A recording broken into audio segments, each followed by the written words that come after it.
가족이 안 오시니까 많이 비어있는 것 같습니다. 오늘은 신실한 제자가 된 마르다 하는 제목으로 같이 말씀을 상고하면서 은혜를 받을까 생각합니다. 제자라는 것은 스승을 따르고 섬기고 스승에게 배우고 스승을 지지하는 사람을 우리가 제자라고 합니다. 오늘 마르다는 어떻게 예수님의 제자가 됐는지를 상고합니다. 들어가기 전에요, 여러분, 우리가 잘 아는 이야기 중에 사랑의 반대는 미움이 아니라 무관심이라는 얘기는 잘 알고 계시죠? 우리가 사랑이 미움이 아니고 무관심이라는 거예요. 미움은 그래도 관심이 있기 때문에 미움을 갖지만은 그러지 않으면 무관심하다는 거예요. 우리가 세상 사람들에게 기도하고 이러는 것은 사랑하는 겁니다. 관심을 갖기 때문에. 교회를 위해서 중보 기도하는 것은 교회를 사랑하는 겁니다. 우리가 국가를 위해서 기도하는 것도 국가를 사랑하기 때문에 기도하는 거죠. 사랑하지 않으면 뭐 관심이 없지요. 두 번째요, 세상 일을 보면은 우리가 성공의 반대는 실패가 아니라 무의입니다. 무의라는 것은 어떤 것도 하지 않는다는 겁니다. 우리가 성공하는 것은 열심히 해서 어느 목표에 도달했을 때 성공이라 얘기하죠. 그러나 그 목표에 도달하지 못했을 때는 실패라고 이야기합니다. 일을 해야지 성공과 실패가 있는데 일을 하지 않고 집에서 뒹굴뒹굴 하면은 성공도 아니고 실패도 아니다. 오히려 실패보다 더 못한 거라는 거죠. 이런 어떤 하나님이 우리에게 준 사명과 소명을 열심히 해야 된다는 거죠. 그것을 성공이나 실패는 우리가 정하는 게 아니라 하나님께서 정해 주신다는 거예요. 내가 최선을 다해서 내가 했느냐 하는 것에 우리는 목표에 초점을 둬야 돼요. 내가 최선을 다해서 시험 공부를 하고 내가 최선을 다해서 내 일을 했느냐, 그러면은 하나님께서 성공을 시켜주신다. 왜냐하면 다른 사람은 다 속여도 자기 자신은 속일 수가 없어요. 내가 정말로 주어진 시간에 최선을 다했냐, 그것을 항상 물으면 됩니다. 그 다음에 통과했고 합격을 했고 못 통과했고 불합격했고, 그것은 두 번째 문제예요. 내 자신이 최선을 다했냐. 무의라는 것은 아무것도 하지 않는 거예요. 그렇다면 우리 교회로 돌아와세요. 교회는 어떠냐는 거예요. 믿음의 반대는 불신이 아니라 무신이라는 거예요. 무신이라는 것은 하나님이 안 계신다는 겁니다. 그런 사람은 믿을 수가 없지요. 우리 믿는다는 것은 어떤 걸 믿습니까? 우리가 믿는다는 것은 예수 그리스도가 구세주고 예수님이 하나님의 아들이고, 그것을 믿음으로써 우리가 영생을 얻는 것이죠. 이것이 우리의 핵심의 기본입니다. 믿음의 반대는 무신이라는 게, 하나님이 안 계신다는 게. 하나님이 안 계시다는 것은 어떤 사람이 얘기하는 거죠? 우리가 시편에 보면은 악인과 어리석은 사람이 하나님이 안 계신다. 여러분 시편 4절에 보면은 악인은 하나님이 없다고 얘기해요. 그리고 시편 14편 1절과 53편 1절에 보면은 어리석은 사람은 하나님이 안 계시다고 해요. 하나님이 없다고 얘기해요. 그러면은 우리는 예배를 드리러 온 사람들은 전부 어떤 사람이에요? 이 사람들과 반대되는 사람이죠. 착한 사람이고 지혜로운 사람들이라. 하나님을 믿고 하나님이 있다고 의지하고 신뢰하기만 하면은 거기에 우리는 지혜로운 사람이고 선한 사람이 되어 있다는 겁니다. 그것을 믿으시기 바랍니다. 믿으시면 아멘 하시기 바랍니다. 아멘. 여러분들이나 저나 다 선한 사람이고 다 지혜로운 사람이고, 하나님 입장에서 세상에 나와서 돈을 잘 벌고 공부를 잘해서 시험에 합격하고, 그것도 지혜로운 사람이 세상적인 입장에서. 그러나 우리는 크리스찬들은 영적인 눈이 있기 때문에 하나님을 잘 믿고 하나님을 의지하고 하나님을 경배하고 하나님을 예배를 잘 드리는 사람이에요. 그 사람이 인생에서 승리한 사람이고 선한 사람이고 지혜로운 사람이에요. 그런 사람들입니다. 저희들. 그러니까 우리가 자부심 가지고 세상을 살아야 돼요. 어디 가서 쫄 필요가 전혀 없어요. 어깨 펴고 나는 선한 사람이고 지혜로운 사람이 잊어버리지 말고 늘 그렇게 생각하면서 사실을 추구드려요. 아멘. 오늘 본문에 보면은요, 배다니가 나옵니다. 배다니. 또, 이 배다니는 어디에 있냐면 여기 분홍색으로 되어 있습니다. 제가 여기 분홍, 배다니. 그 다음에 벳막에 예루살렘, 여리고 여기 있습니다. 여기 예루살렘부터 배다니는 약 3km 정도입니다. 근데 여리고에서 이 직진을 가지 않고 여기 감람산이기 때문에 이렇게 돌아갑니다. 예수님이 마지막에 십자가 지르고 올 때 예루살렘 입성할 때 여리고에서 문둥병자를 고치고요. 이렇게 배단위로 옵니다. 배단위로 와서 이 벳마게에서 나귀 새끼를 타고 예루살렘으로 입성합니다. 그 다음에 예루살렘에 입성했다가 다시 어디 와서 주무십니까? 배단위 와서 주무세요. 배단위 왔다 갔다. 요 지도를 여러분들이 잘 기억하시고 그러면은 훨씬 오늘 본문을 이해하시고 오늘 설교를 더 이해하기가 쉽습니다. 그렇다면 오늘 나오는 이 마르다는 어떤 사람이냐는 거예요. 마르다는 우리 개신교 다니는 사람은 마르다라 그러지만요, 천주교 다니는 사람은 마르다라고 안 그래요. 마르타라고 합니다. 마르타. 그래서 마르타 하면 처음 무슨 말이냐 이럴 수가 있습니다. 여러분 마르타하고 마르다하고 같은 말입니다. 근데 이 마르다의 이름의 의미는 뭐냐면 여주인이다. 집의 여주인이다. 이런 얘기입니다. 왜 마르다가 오늘 주도적인 역할을 하죠. 그 다음에 이 사람은 오빠가 있어요. 오빠가 나사로. 그 다음에 또 여동생이 있습니다. 어떤 데 보면은 이 마르다가 제일 누나고 그 밑에 여동생이고 나사로가 남동생이라 그런 데도 있는데 제가 보기엔 오빠 같습니다. 그 다음에 이 사람들은 베다니에 거주합니다. 예루살렘부터 3km 정도 떨어진 베다니. 근데 베다니는 어떻습니까? 이 동네는 정말로 예루살렘부터 3km 떨어져 있으니까 여러분 오늘날 한번 생각해 보세요. 오늘날 서울의 강남에 사는 사람들은 어떻습니까? 고관 대작들이 살지. 부자들이 사는 거죠. 서울에 사는 사람만 하더라도 집값이 제주도에 2배, 3배 되니까 부자들이 사는 거예요. 그럼 서울을 벗어난 경기도 내려올수록 어떻습니까? 가난한 사람들이고 병자들이 산다. 오늘 이 베다니도 예루살렘부터 3km 떨어져 있기 때문에 이 베다니라는 동네는 가난하고 어려운 사람들이 살아요. 그래서 그 이름 자체가 고통당하는 사람의 집이라는, 또는 먹지 않는 무화과의 집이라는. 무화과 맛있죠? 요즘 한참 나옵니다. 맛있습니다. 먹지 못하는 무화과는 어떻다는 거예요? 버리는 동네라는 거 아닙니까?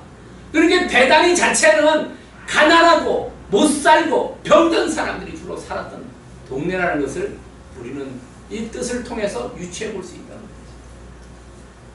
그러나 이 베다니에 사는 사람은 어떻습니까? 예수님이 정말로 예수님은 고관 대작들을 사랑한 게 아니라 가난하고 힘들고 어려운 사람들을 사랑합니다. 여러분이 어렵다면 예수님 여러분을 사랑할 때라는 거예요. 잊지 마시기 바랍니다. 예수님이 나를 버려서 어렵게 하는 게 아니라 예수님이 나를 사랑할 때가 왔구나. 역으로 생각하시기 바랍니다. 요한복음 11장 5절에 오늘 읽지 않았습니다만 여러분 그 예수님께서 이 나사로, 마르다, 마리아를 사랑한다. 사랑한다. 예수님을 사랑하면 모든 게 다 끝난 겁니다. 예수님 사랑입니다. 여러분 안 그렇습니까? 대통령이 우리나라 백성 어떤 사람을 사랑한다면 그 사람 딱 길이 열리지 않습니다. 아니 사람도 그런데 하나님께서 예수님께서 사랑한다면 그 사람은 열린 거 아니겠어요? 그 다음에 이 마르다라는 사람은 뭐냐면 인성이 착했다. 인성이 착해. 하나님을 인정하는 사람은 착하고 지혜로운 사람이에요. 왜냐하면 누가복음 10장 38절은 예수님을 영접해요. 예수님이 그 당시에 쫓겨다녔어요. 어려운 상황에 처했어요. 사람을 영접한다. 보통 사람들 어떻습니까? 사람이 어려움에 빠질 때 다 내몰라라 그랬죠. 그리고 마태복음 21장 17절에 보면 예수님이 예루살렘 성전에 입성한 다음에 그 다음에 어디 갑니까? 베다니 갑니다. 베다니 가면 누구 집에 머물렀겠습니까? 마르다, 나사로, 마리아 집에 머물렀다는 우리 예수 알수 있어요. 예수님께서 거기 자주 다니시고. 그리고 요한복음 11장 19절에 보면은 어떻습니까? 나사로가 죽었을 때 많은 사람들이 유문을 왔어요. 위로를 왔어요. 여러분 생각해 보세요. 우리나라 말에도 있죠. 정승집 개가 죽으면 문상을 가지만 정승이 죽으면 문상 안 간다고. 그 당시에 남자가 이 가정을 이끌어갔지 않습니까? 오빠 나사로가 이 가정을 이끌어갔는데 이 사람이 죽어버렸어요. 그럼 누가 문상 가겠습니까? 아무도 안 가는데. 그러나 그 당시에 사람들은 이 마르다 이런 사람들을 착한 사람들이니까 문상을 많이 갔다 위로하러 갔다는 거죠. 그러니까 마르다나 마리아는 얼마나 인성이 착하고 마음씨가 고왔고 사람들에게 손대접을 잘했다는 것을 우리가 알 수 있죠. 이렇게 이 마르다는 착하고 인성이 좋고 예수님도 사랑받은 가족이고 이 중간에 오빠도 있고 여동생도 있는 이 마르다가 성경에 보면은 성경에 세 군데 나온다는 거예요. 불려지기는 한 12번 정도 불려집니다.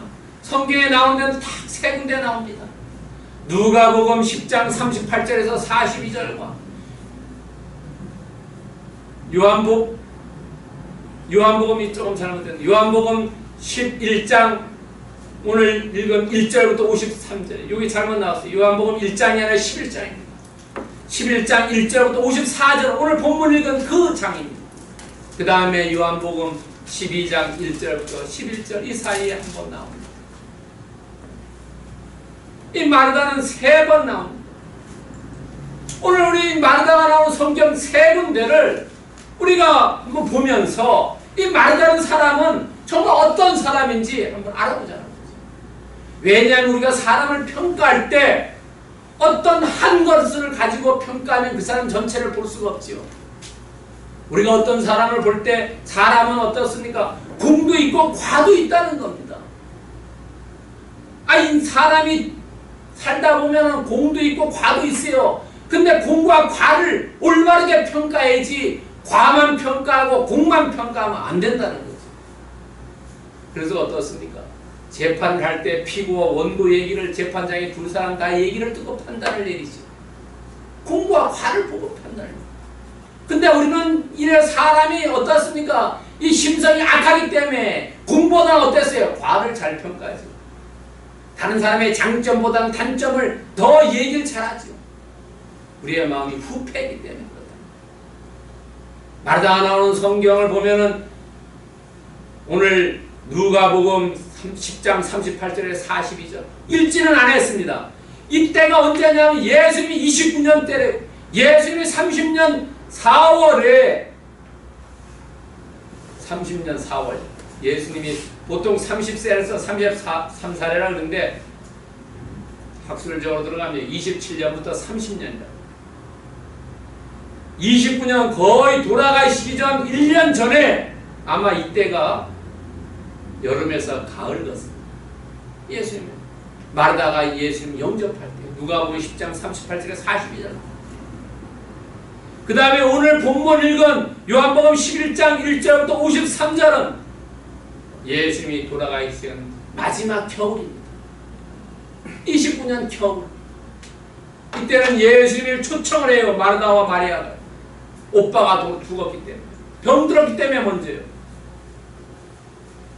그 다음에 세 번째 마지막 6월절을 맞이해서 예루살렘 올라가서 이제 엿새 후면은 예수님은 십자가에 달려서 돌아가시고 이때 건지는 4월달인데 우리가 부활절이 대개 4월이죠.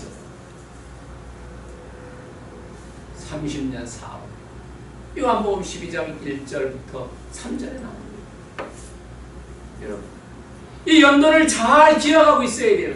왜냐하면 이것이 사람 간격이 어느 정도 됐냐는 겁니다.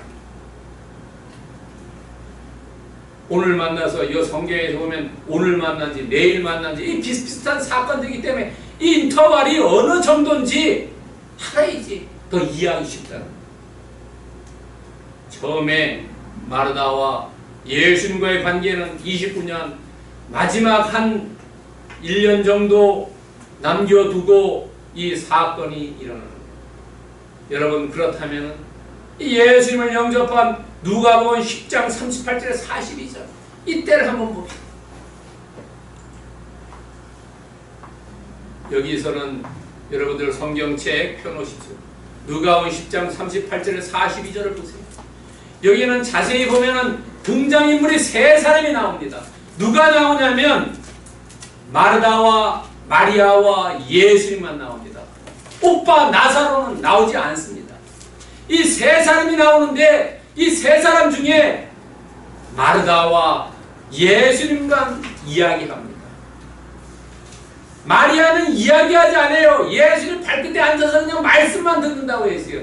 그럼 여기에 주연이 누구냐는 겁니다. 마르다라는 거죠. 마르다와 예수님 거죠.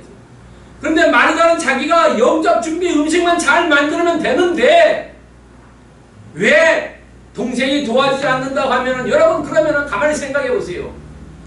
내가 만약에 어떤 손님이 와가지고 분주한데 만약 우리가 좀 알기 쉽게 하면 목사님이 신방 왔다고 생각해 봅시다. 신방 왔는데 이 바쁘게 음식 준비하는데 아이 가서 목사님 보고 아이 저기 저 집사님이 나를 도와주지 않아요. 저 집사님 보고 도와달라고 얘기합니까? 안 합니까? 안 하지 않습니까? 그냥 그 사람한테 가가지고 아 바쁘니까 좀 도와달라고 직접 얘기하지 이 목사님을 통해서 얘기하지 않는다는 거예요. 오늘 마르다는 예수님께 얘기를 했어요. 자기 동생에게 직접 얘기하지 않고 여기에 중요한 함의가 있다는 겁니다. 마르다는 열정이 넘쳤지. 과유불급입니다. 왜냐하면 예수님께 이 자기의 과유불급이 열정이 넘친 것을 예수님께 가져간 것은 나를 좀 예수님 알아주세요. 자기 과시가 자기 선전이었다는 거지. 여러분 그렇게 생각하지 않습니다. 목사님이 신방 왔다고 생각해 보세요. 그러면은 이런 똑같은 상황이라고 할 때 충분히 이해할 수 있죠. 이 마르다는 열정이 넘쳤지만 그 열정이 정말로 자기애라는 거죠. 자기애. 자기의 선전이고 자기 과시였다.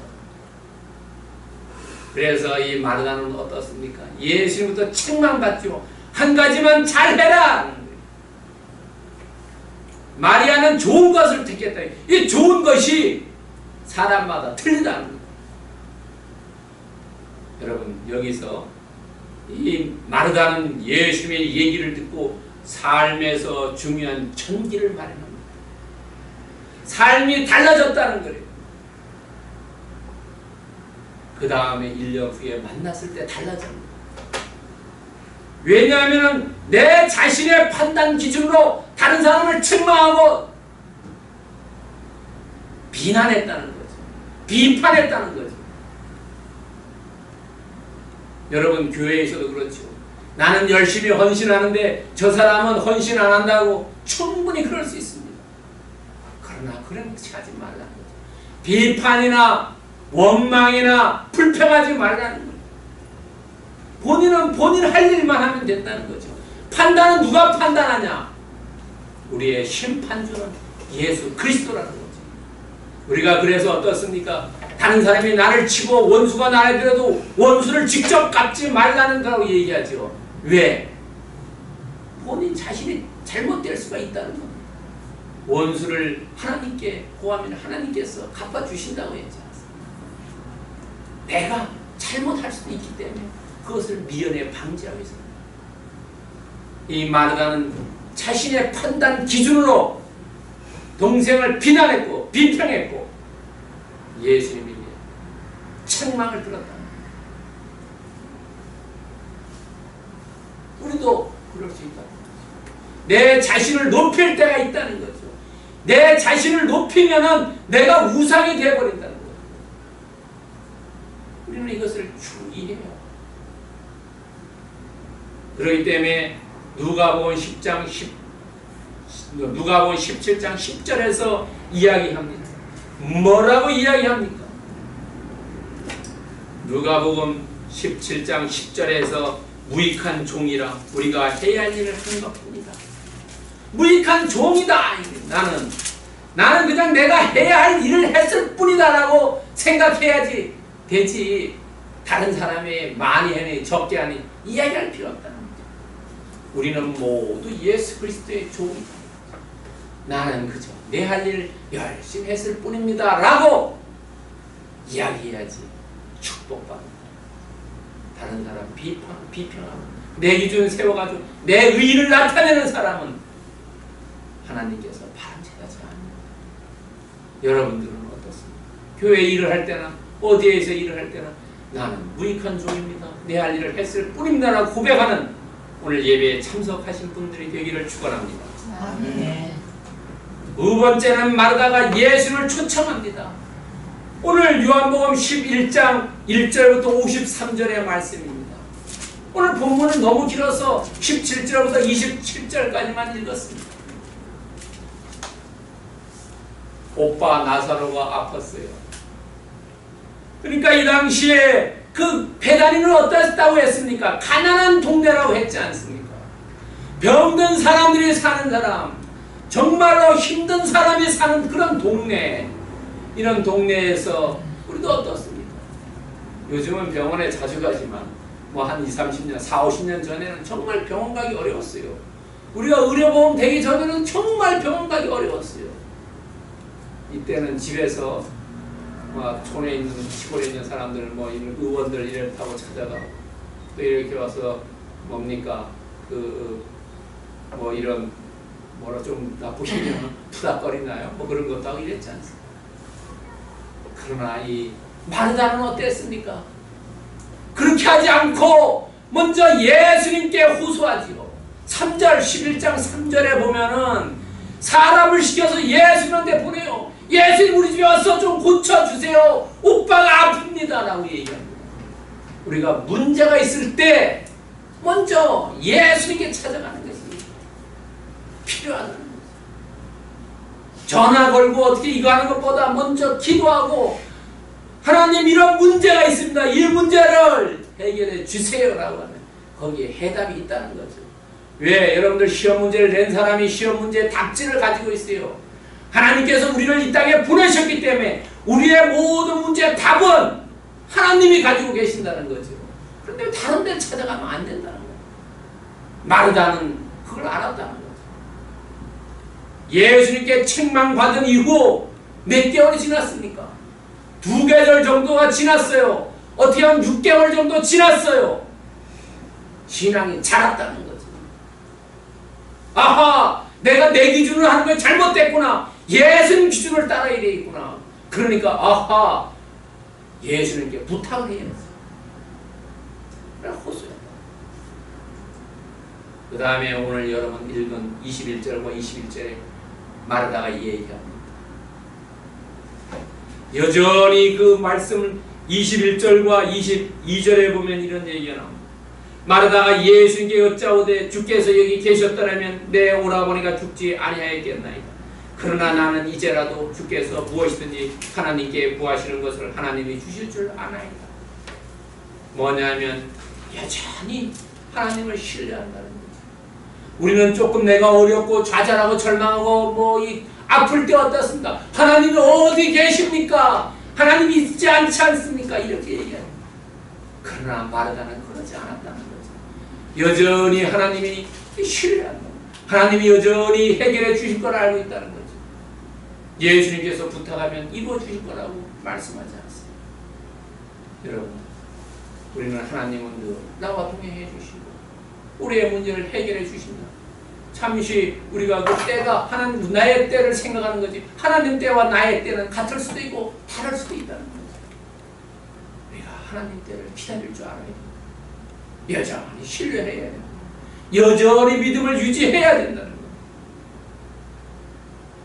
그러니까 예수님께서 나는 부활이요 생명이라는 이 귀한 이 말씀을, 이 고백을 마리아가 듣고 뭐라고 마리아가 고백합니까? 27절.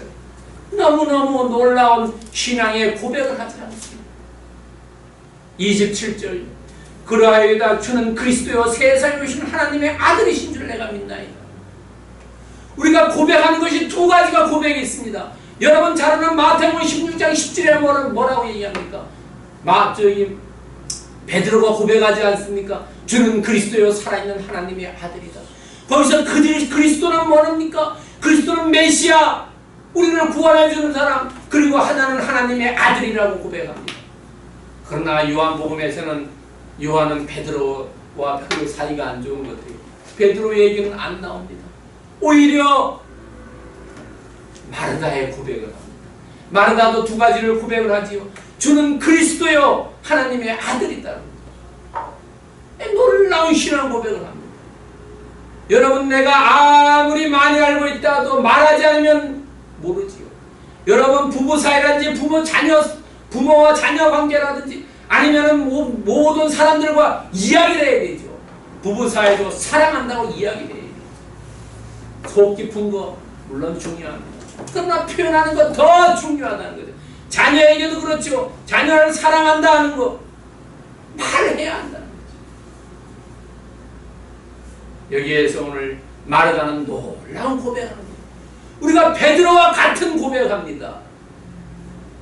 주는 그리스도요 세상에 오신 하나님의 아들입니다. 여러분 이 고백을 하는 것은 이 고백이 잘 나옵니까? 잘 안 나오죠. 이것은 믿음의 어느 성숙되었을 때 나온다는 거예요.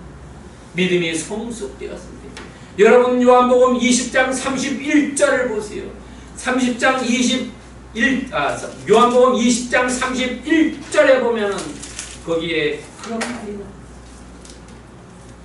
예수님은 하나님의 아들이고 그리스도라는 얘기가 납니다. 우리가 그것을 믿음으로써 우리는 어떻습니까? 영생을 얻는다는 거죠. 간단합니다. 이 믿음이 성숙되고 신앙을 고백하는 것은 예수님은 하나님의 아들이고 그리스도고 그걸 우리가 믿음으로써 영생을 얻는다는 거예요. 얼마나 간단합니까? 예수님은 하나님의 아들이요 그리스도요 그것을 믿음으로써 우리는 영생을 얻게 된다는 거예요. 이것을 고백하는 사람은 신앙이 성숙됐다는 거예요. 오늘 마르다는 그 놀라운 고백을 한다는 거죠. 우리는 늘 베드로의 고백만 얘기하죠. 마태복음 16장 16절 주는 그리스도요 살아있는 하나님의 아들이십니다. 그것만 고백하는데 그거와 같은 것이라는 거죠. 마르다 얼마나 신앙이 뛰어났겠습니까? 이 예수님에게 한번 질책받은 후에 아하! 이러면 내가 삶이 이게 안 되겠구나. 말씀을 깊이 묵상합니다. 깊이 묵상함으로써 어떻게 됩니까? 놀라운 영적인 고백이 일어나지 않습니까? 우리도 저나 여러분이나 예수님이 하나님의 아들이고 우리를 구원해준 메시아고 그거를 믿음으로써 영생을 얻는 놀라운 축복이 많이 예수 그리스도의 이름으로 축원드립니다. 아멘. 세 번째는 이제 나았어요. 오빠가 죽었다가 살아났어요. 얼마나 기쁘겠습니까? 잔치 벌려야죠. 잔치요. 그때 그 당시에 잔치 못 벌렸어요. 그래서 예수님이 이제 6월절 행사로 다시 예루살렘 온다고 할 때 베다니에 머물렀어요. 그때 잔치를 베풉니다. 잔치를 베풀어요. 여러분 생각해 보세요. 죽었던 나를 살리시는 예수님. 그 잔치를 베풀어요. 우리가 감사함이 뭡니까? 그 잔치가 감사함입니다. 그게 크고 작은 게 문제가 아니죠. 그 마음이 있느냐가 문제지. 감사함.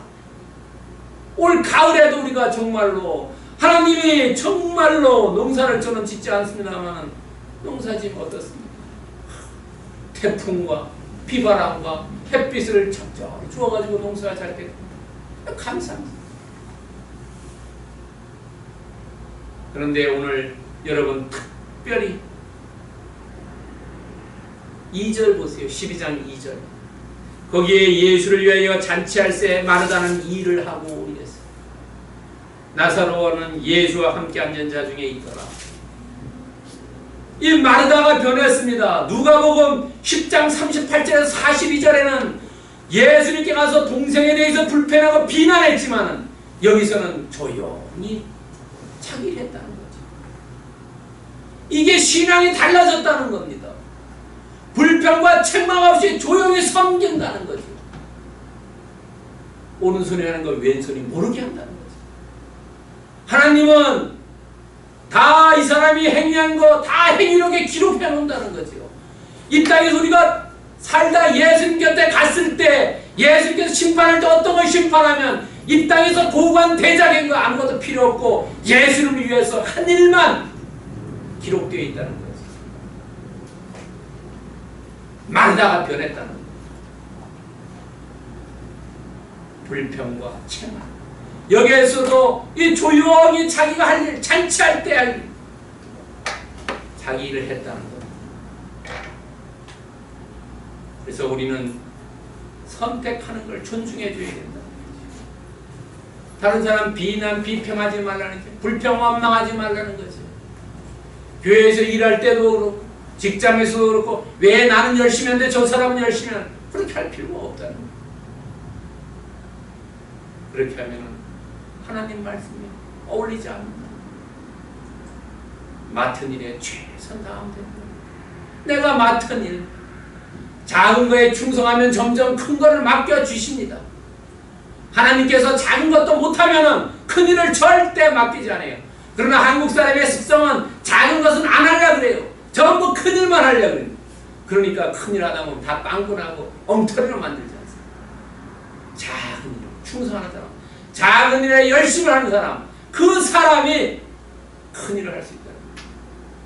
여러분, 어떤 일을 맡길 때 한간 사람에게 절대 일을 맡기지 말라고 해요. 바쁜 사람에게 일을 맡기라고 해요. 왜냐하면 그 사람이 일을 잘하기 때문에. 한간 사람 일을 못하기 때문에 사람들이 안 맡긴다는 거예요.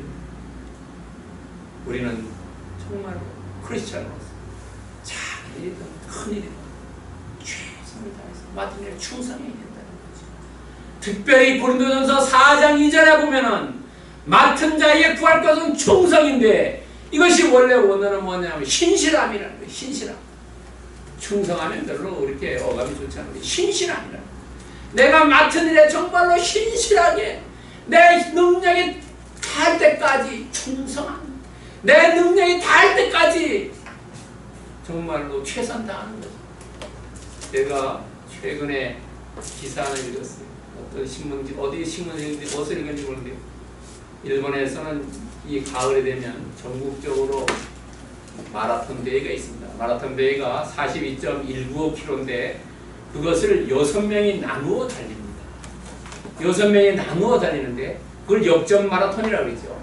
그런데 한 주자가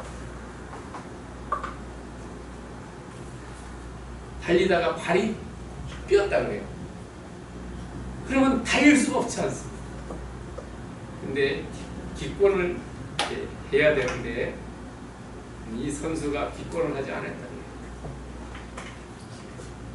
그 아스팔트를 기어갔다가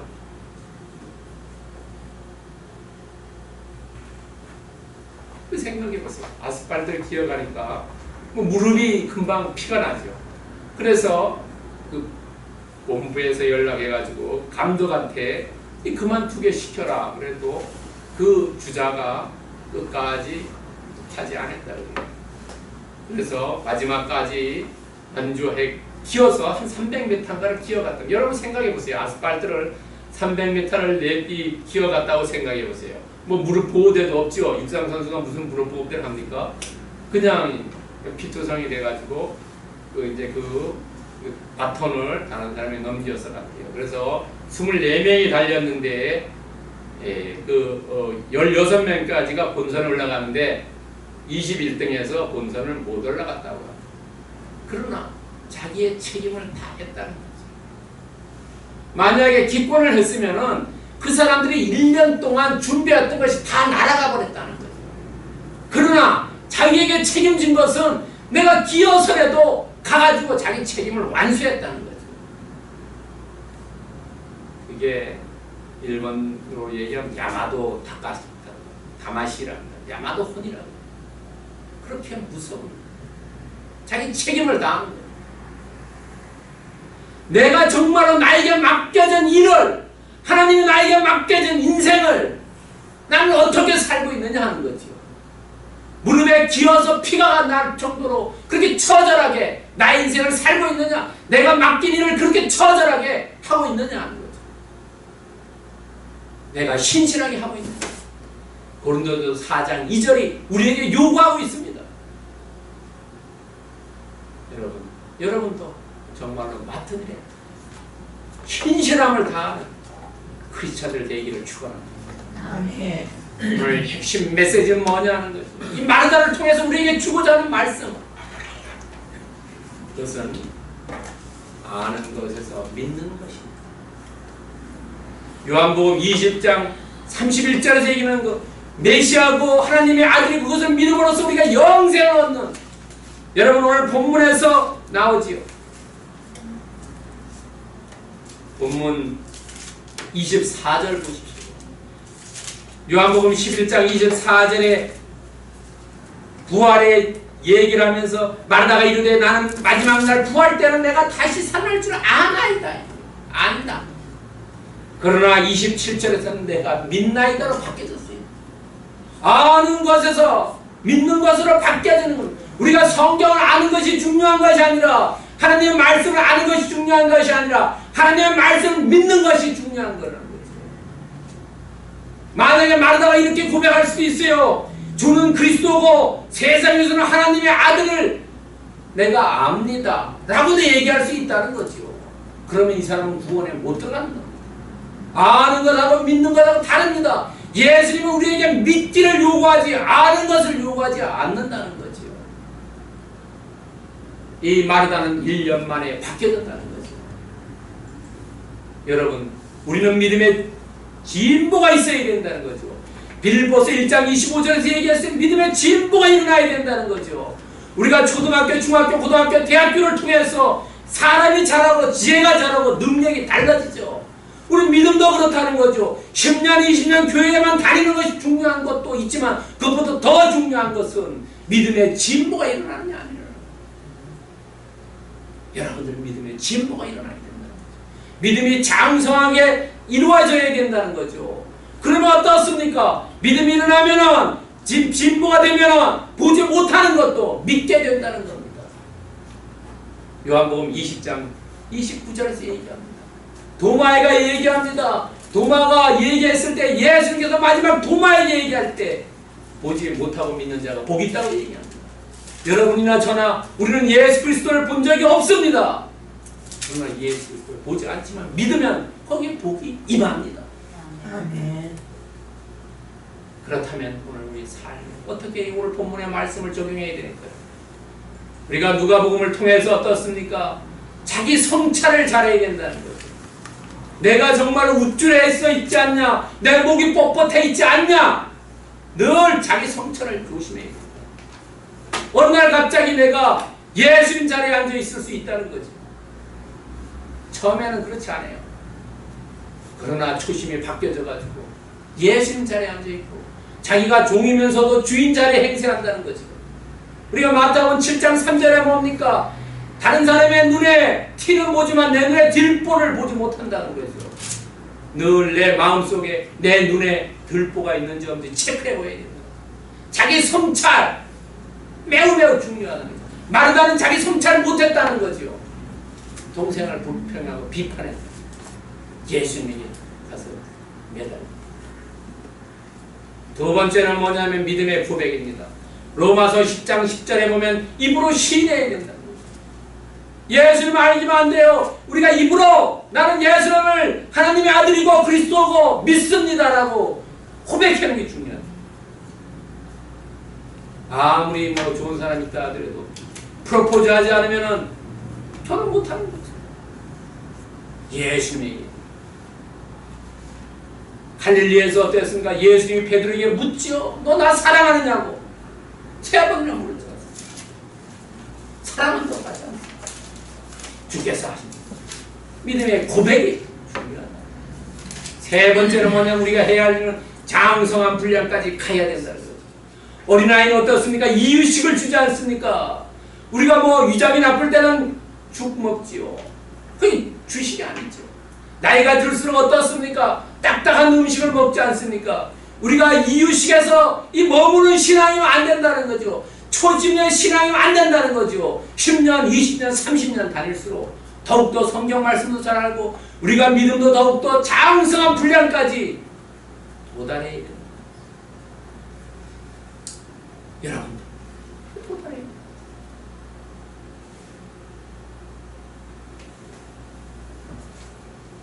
신앙 고백하는 마르다처럼 그럼 놀라운 마르다는 단지 거의 1년도 채 안 됩니다.